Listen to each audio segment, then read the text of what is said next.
Hello বন্ধুরা, আসসালামু আলাইকুম। এই পালা বদলের খেলায় বিচিত্র রূপের পরশা নিয়ে কিন্তু বিভিন্ন ঋতু আসে।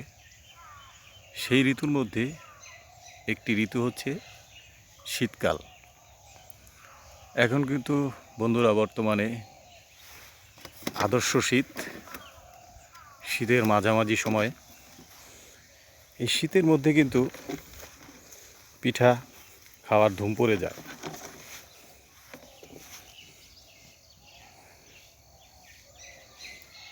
আমরা কিন্তু ছোটোবেলায়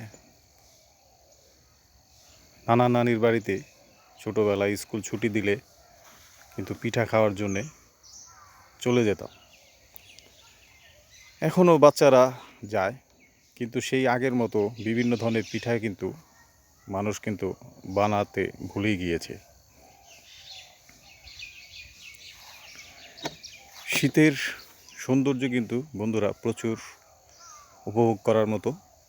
বিশেষ করে সকালে যদি বের হন বা সন্ধ্যার একটু আগে বিকেলের দিকে শীতের যে সৌন্দর্য সেটা কিন্তু পরিপূর্ণ আপনারা উপভোগ করতে পারবেন।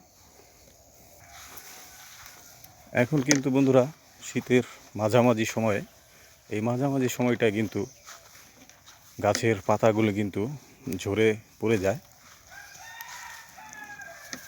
দেখুন, প্রচুর পাতা ঝরে পড়ে গেছে, কিন্তু এর মধ্যে কিন্তু নতুন কচি পাতার আগমনী বার্তা কিন্তু হয়ে গেছে। বিভিন্ন গাছে কচি পাতা গজাচ্ছে। দেখুন বন্ধুরা, শীতের সৌন্দর্য।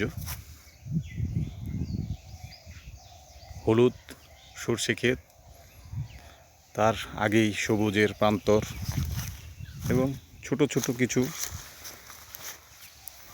সর্ষে ফুল দেখাচ্ছি আপনাদের। যেটা বলতে যাচ্ছিলাম, পাতা ঝরে যাওয়ার পরে কিন্তু নতুন পাতা গজাচ্ছে এবং আরেকটি ঋতুর আগমনী বার্তা কিন্তু দিয়ে যাচ্ছে বসন্তকালের।